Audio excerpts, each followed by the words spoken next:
Alah, bisa apa segala. Bilang aja lo kesenengan bisa nikah sama daun muda. Mana cantik banget lagi. Ya wajar sih kalau lo gak nolak. Sebagai lelaki normal, siapa juga pasti mau nikah sama dia. Cuma yang bener aja, bini lo baru meninggal bro.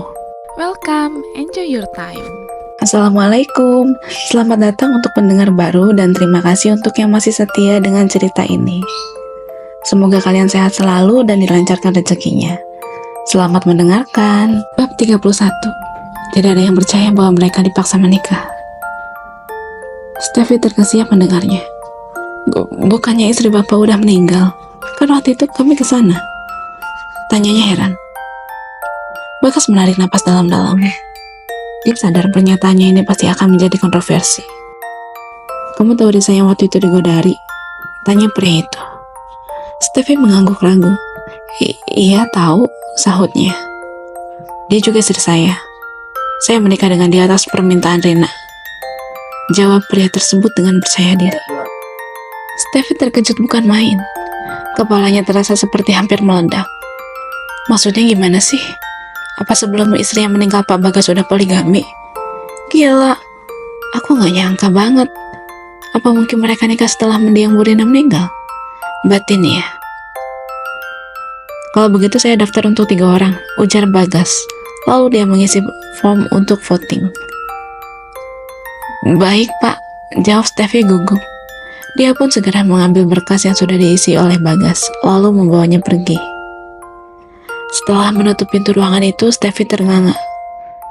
Gila, ini parah banget. Aku udah lama ngincer, tapi ternyata dia malah udah punya istri lain. Ya ampun. Wanita itu kembali ke ruangannya.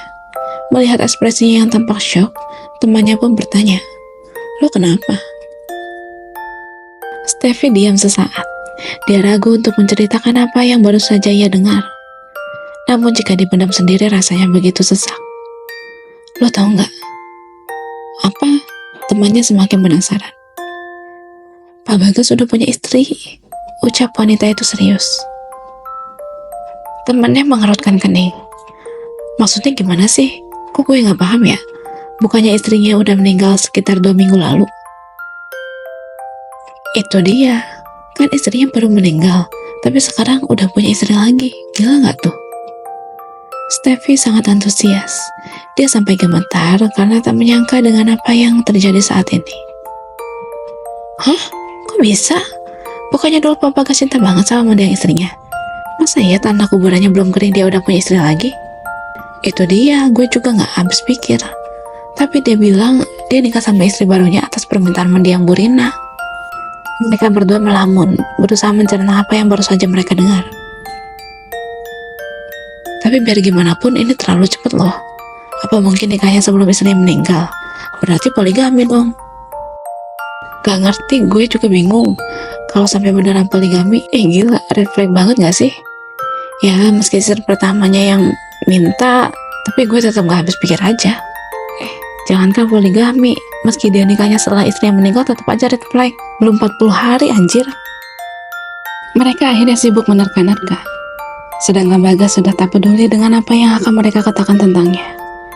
Toh dia sendiri awalnya menikah karena dipaksa, bukan atas keinginan sendiri.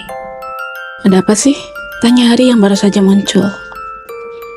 Pak, itu... Steffi dan temannya saling melirik. Mereka ragu untuk menceritakan hal itu pada Hari. Apa? Tanya Hari ragu. Dia jadi penasaran, karena sejak tadi mendengar mereka bicara serius.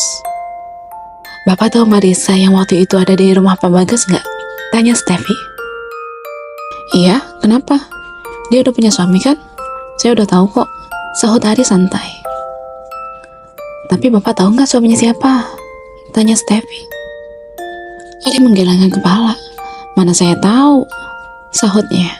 Namun dia masih belum menaruh curiga sedikit pun. Suaminya Mbak Risa itu Pak Bagas sendiri, Pak. Ucap Steffi bersemangat. Ari terperanjat mendengarnya. Yang benar kamu.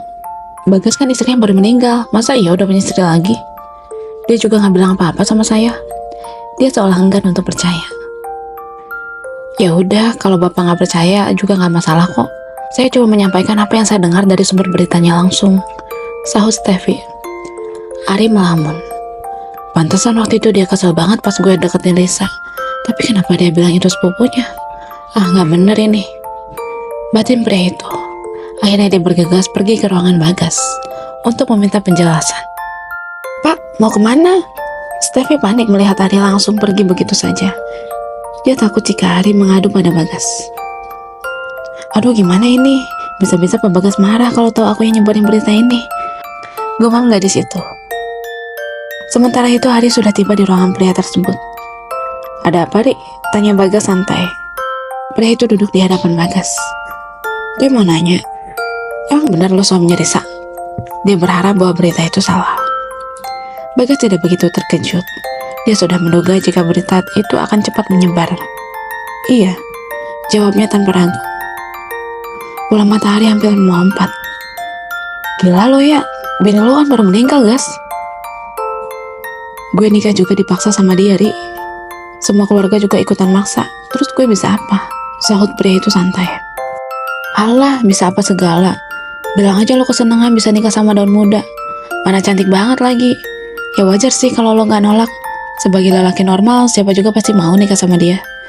Cuma yang benar aja, bini lo baru meninggal, bro. Bagas menghela napas dalam-dalam. Terserah lo mau bilang apa. Lagian itu juga urusan pribadi gue.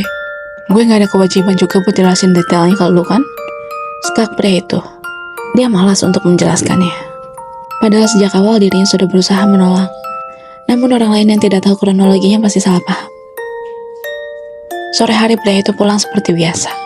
Namun kali ini dia membawakan sesuatu untuk istrinya dan putri kecilnya. Assalamualaikum, ucap Bagas saat memasuki rumahnya. Waalaikumsalam, Papa, jawab Vio. Dia yang sedang bermain dengan Risa pun langsung berlari menghampiri papanya. Bundanya membuntuti dari belakang. Kalian lagi ngapain? Tanya pria itu sambil memeluk Vio. Aku lagi main sama bunda, Pak, jawab Vio manja. Risa mengacup tangan suaminya, lalu Bagas membalasnya dengan kecupan di kening. Sudah sejak kemarin pria itu selalu begitu. Istrinya pun tidak keberatan meski sedikit canggung. Apalagi mereka sudah sepakat untuk mempererat hubungan pernikahannya. Ini tadi Mas beli kue buat kalian, ucap pria itu sambil menyerahkan sebuah paper bag pada Risa. Asik, kue apa, Pak? Vio tanpa kegirangan. Risa pun senang karena suaminya itu kini begitu perhatian. Sebagai seorang istri yang hanya diam di rumah, melihat suaminya membawakan sesuatu saat pulang kerja tentu sangat menggembirakan. Bunda pindahin kuenya ke piring dulu ya, ucap gadis itu pada Vio. Oke bunda, sahut bocah tersebut. Mas mau minum apa? Tanya Risa sambil menoleh ke arah suaminya.